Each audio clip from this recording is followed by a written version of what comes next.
بسم اللہ الرحمن الرحیم۔ آج ہم انبیاء کرام علیہم الصلاۃ والسلام کے سلسلے میں جس نبی کا ذکر آپ کے سامنے کرنے جا رہے ہیں ان کا نام حضرت سلیمان بن داؤد علیہم الصلاۃ والسلام ہے۔ آپ مشہور پیغمبر حضرت داؤد کے بیٹے ہیں۔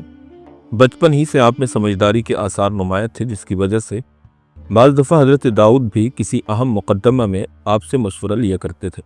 آپ علیہ السلام کے اس وصف کو قرآن کریم نے کچھ یوں ذکر کیا: فَفَهَّمْنَاهَا سلیمان۔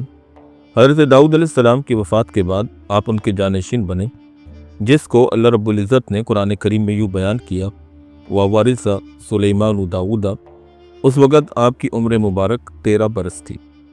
حضرت سلیمان علیہ السلام کا ذکر قرآن کریم کے اندر سورہ بقرہ، سورہ نساء، سورہ انبیاء، سورہ نمل، سورہ سبا اور سورہ صاد کے اندر موجود ہے۔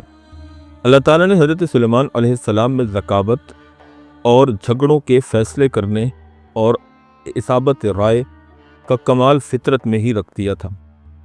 چنانچہ حضرت داؤد علیہ السلام نے آپ علیہ السلام کے اس جوہر کو پہچان لیا تھا، اس لیے بچپن ہی سے آپ کو امور مملکت میں شریک کار رکھتے تھے، خصوصاً فصل خصومات یعنی جھگڑوں کے درمیان فیصلہ کرنے میں آپ سے ضرور مشورہ کیا کرتے۔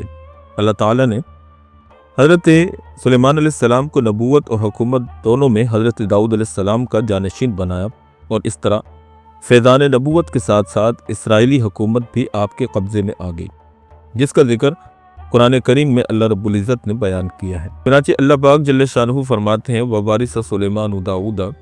ابن کثیر رحمہ اللہ بیان فرماتے ہیں کہ وراثت سے نبوت اور سلطنت کی وراثت مراد ہے، مالی وراثت مراد نہیں ہے، ورنہ حضرت داؤد علیہ السلام کی اور بھی بہت سی اولادیں تھیں، وہ کیوں کر محروم رہتی۔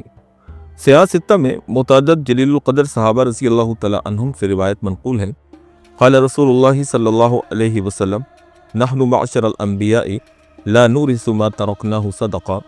رسول اکرم صلی اللہ علیہ وسلم نے بیان فرمایا کہ ہم انبیاء کی جماعت میں وراثت مال کا سلسلہ نہیں چلتا، اور ہم جو کچھ چھوڑتے ہیں وہ صدقہ ہو جاتا ہے۔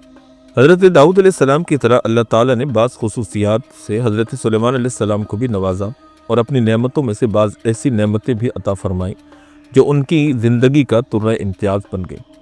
اللہ تعالیٰ نے آپ کو پرندوں کی بولیاں بھی سکھائیں۔ حضرت امام قرطبی رحمہ اللہ نے اپنی تفسیر میں اس مقام پر مختلف پرندوں کی بولیاں اور حضرت سلیمان علیہ السلام کا اس پر یہ فرمانا کہ یہ پرندہ یہ بات کہہ رہا ہے تفصیل سے نقل کیا ہے، اور تقریباً ہر پرندے کی بولی کسی نصیحت کا جملہ ہے، جیسا کہ ارشاد ربانی ہے: وقال یا ایھا الناس علمنا منطق الطیر واوتینا من کل شیء۔ جس کا ترجمہ یہ ہے: انہوں نے کہا، اے لوگو، ہم کو پرندوں کی بولیاں سمجھنے کی تعلیم دی گئی ہے، اور ہمیں ہر قسم کی ضروری چیزیں عطا کی گئی ہیں۔ بعض تفاسیر میں ہے کہ آیت منطق الطیر میں پرندوں کی بولی کی تخصیص ہدہد کے واقعہ کی وجہ سے ہے، جو ایک پرندہ ہے، ورنہ حضرت سلیمان علیہ السلام کو پرند، چرند اور تمام حشرات الارض کی زبانیں سکھائی گئی تھیں۔ حضرت سلیمان علیہ السلام کی نبوت حقہ کی خصوصی امتیازات میں سے یہ بھی تھا کہ اللہ تعالیٰ نے ہوا کو ان کے حق میں مسخر یعنی ان کے تابع کر دیا تھا، اور وہ ان کے زیر فرمان کر دی گئی تھی۔ چنانچہ حضرت سلیمان علیہ السلام جب چاہتے اس کے ذریعے صبح کو 1 مہینے کی مسافت اور شام کو 1 مہینے کی مسافت کے برابر سفر کر لیا کرتے تھے۔ چنانچہ حضرت سلیمان علیہ السلام کی خصوصیات میں ایک ان کا تخت بھی ہے، جو کہ تخت سلیمانی کے نام سے مشہور ہے۔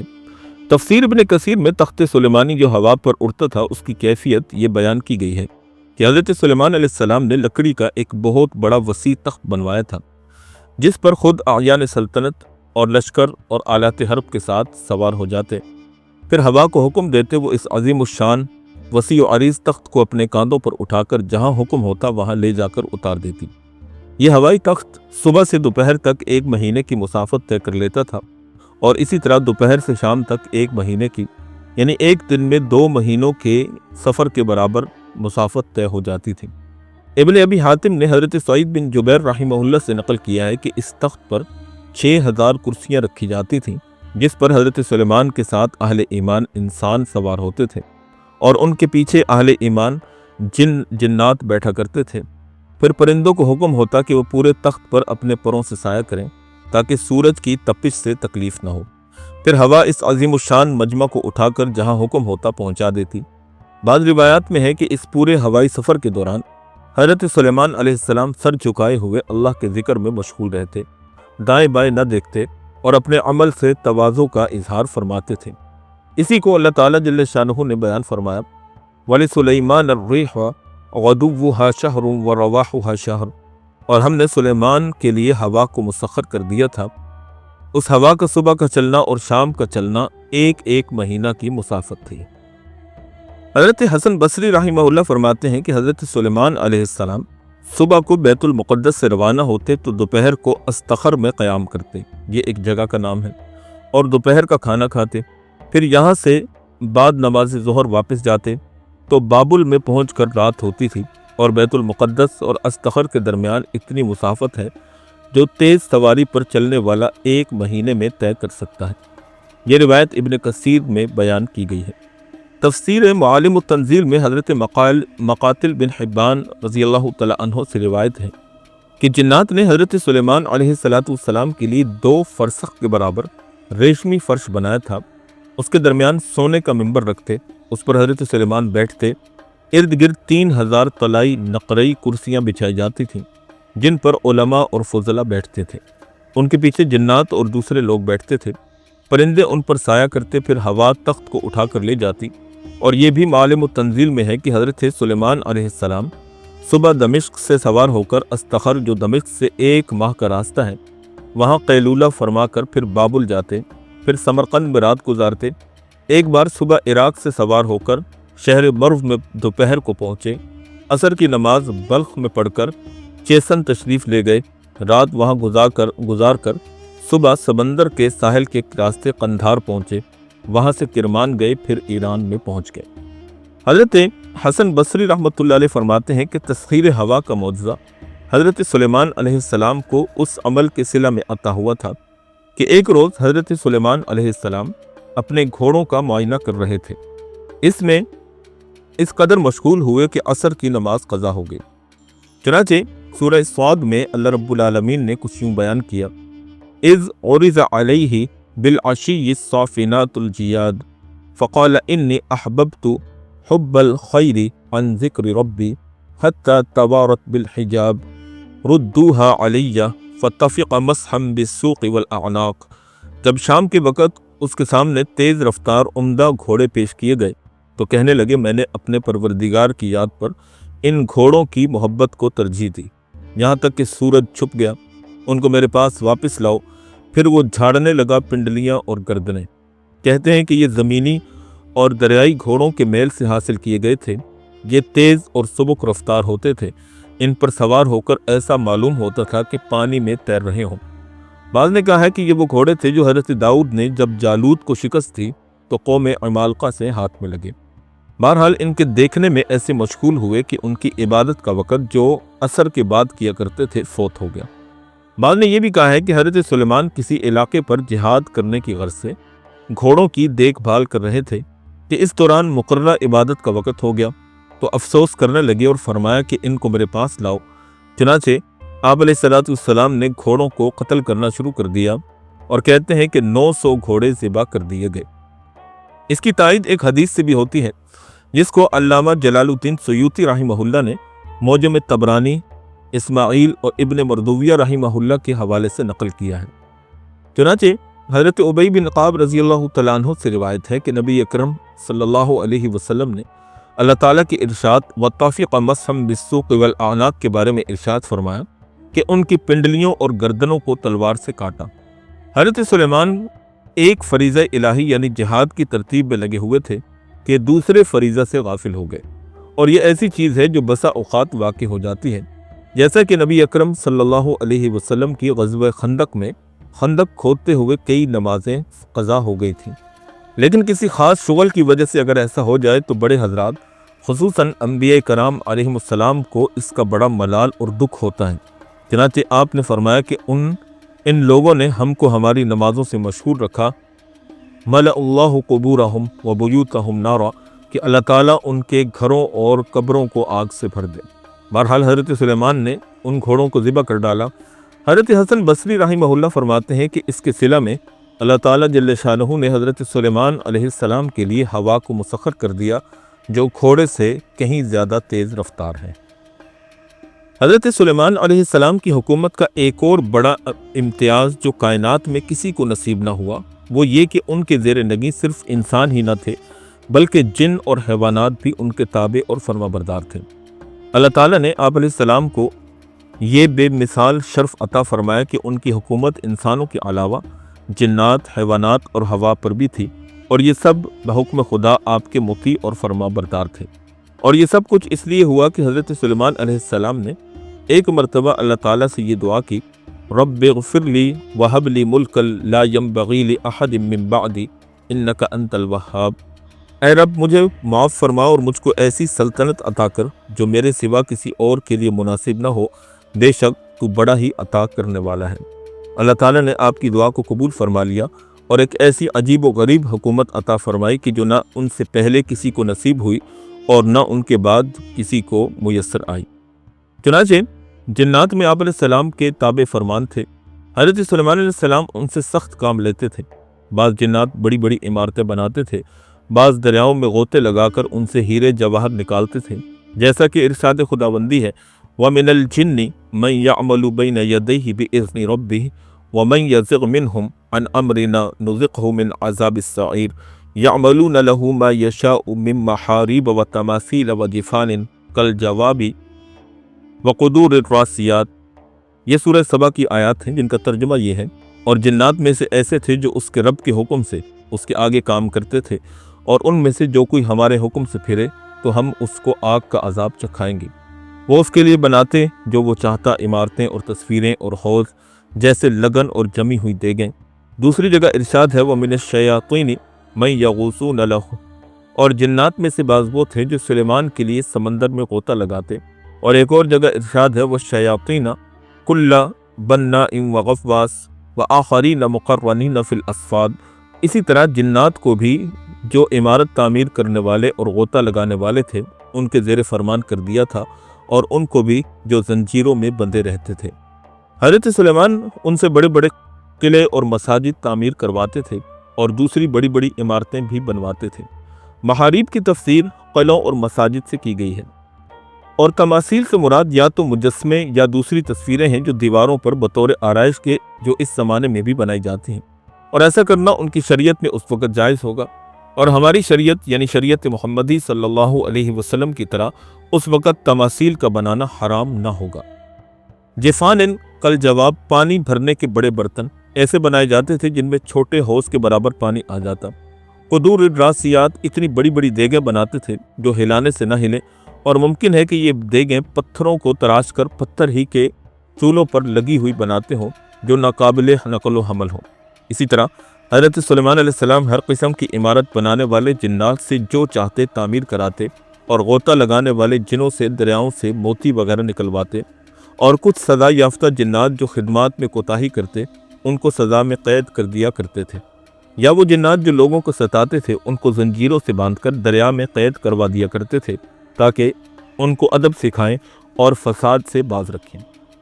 بہرحال ان طاقتوں کے حاضر ہونے کی وجہ سے سلاطین عالم یعنی دنیا کے بادشاہ ان کے سامنے پست اور عاجز ہو گئے تھے۔ ابن خلکان نے لکھا ہے کہ بلاد مغرب کے گورنر حضرت موسیٰ بن نصیر رحمہ اللہ نے جب مغربی علاقہ کو بحر محیط سے لے کر شہر طلیطلہ تک جو بنات ناش کے نیچے واقع ہے فتح کر لیا، تو اس فتح کی اطلاع لے کر خلیفہ عبد الملک بن مروان کے پاس آئے، تو ساتھ حضرت سلیمان کا دسترخوان بھی لے کر آئے جو شہر طلیطلہ میں دستیاب ہوا تھا۔ یہ مائدہ یعنی دسترخوان سونے اور چاندی سے تیار کیا گیا تھا۔ اس میں ایک طوق تھا یاقوت کا، دوسرا مروارید کا اور تیسرا زمرد کا۔ حضرت موسیٰ بن نصیر اس دسترخوان کو ایک مضبوط خچر پر لاد کر لائے تھے، مگر یہ اس قدر بھاری تھا کہ خچر اس کو تھوڑی ہی دور لے کر چلا تھا کہ اس کے سم پھٹ گئے۔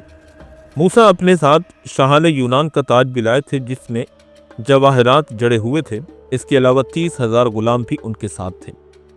حضرت سلیمان علیہ السلام کے معجزات یا خصوصیات میں ایک عین القطر یعنی تانبے کے چشمے بھی شامل ہیں۔ قرآن کریم میں اللہ پاک فرماتے ہیں وَأَصَلْنَا لَهُ عَيْنَ الْقِطْرِ، اور بہا دیا ہم نے سلیمان کے لیے تانبے کا چشمہ۔ تانبے جیسی سخت دھات کو اللہ نے حضرت سلیمان کے لیے پانی کی طرح بہنے والا سیلاب بنا دیا جو پانی کے چشمے کی طرح جاری تھا،